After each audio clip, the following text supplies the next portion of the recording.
Hi Year 2, welcome to Week 8. This is your maths lesson, Week 8, Lesson 1. For your warm-up today, you're using the Top Marks website, hit the button and it's times table facts. Have a go at the 2 times, the 5 times, the 10 times and the 3 times. You need the option of going up to 12, please. And first of all, hit the answer, but then repeat your 2s, 5s, 10s and 3 times table where you've got to hit the question. See how you get on with that.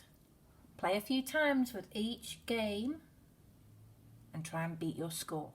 Today we're going to really get to grips with how multiplication and division are related.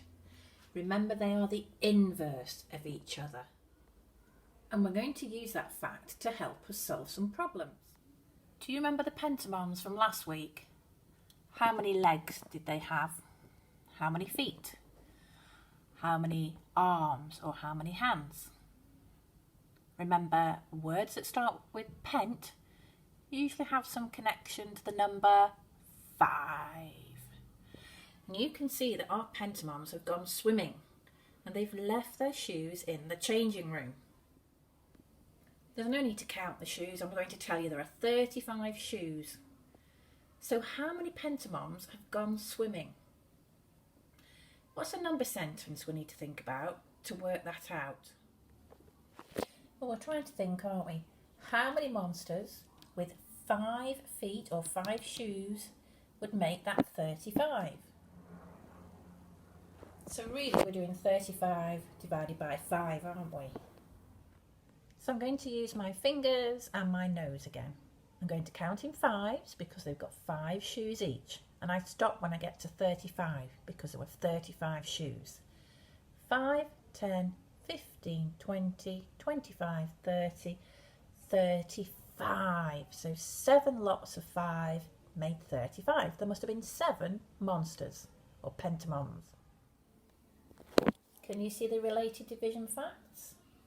7 times 5 is 35, so 35 divided by 5 must be 7.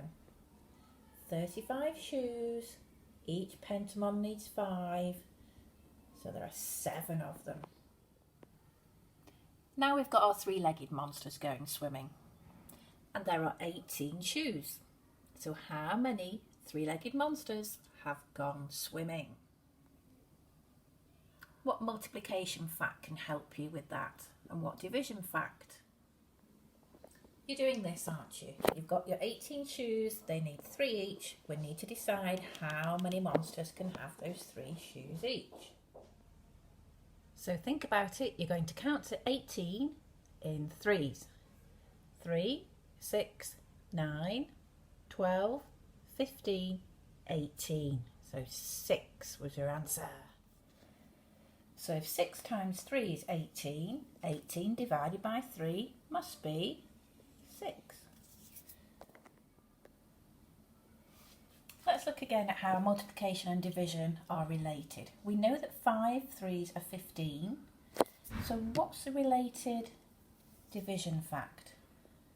Well, with division, you start with the biggest number, which is 15. We can divide by the 5. And the answer must be the 3. But you can also do 15 divided by the 3. And what must that answer be? That must be the 5, mustn't it? Now have a look at your pack, page 32. You've got your monsters with their shoes there. See how those division and multiplication facts are related. Then have a go at page 33. And don't forget, you know what I'm going to say, those think questions. Now for some extension work, you need resource sheet 794. And I want you to think about those monsters again. This is telling you how many monsters you have. And we've got to try and put them into teams. We have to think, can we make teams of 2 monsters? Teams with 3 monsters in, 5 or 10. Here's my Lego, here's my 1 monster.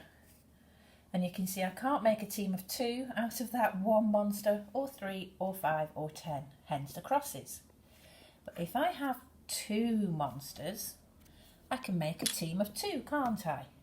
But I don't have enough to make a team of 3, 5, or 10. How about if we have 3 monsters now?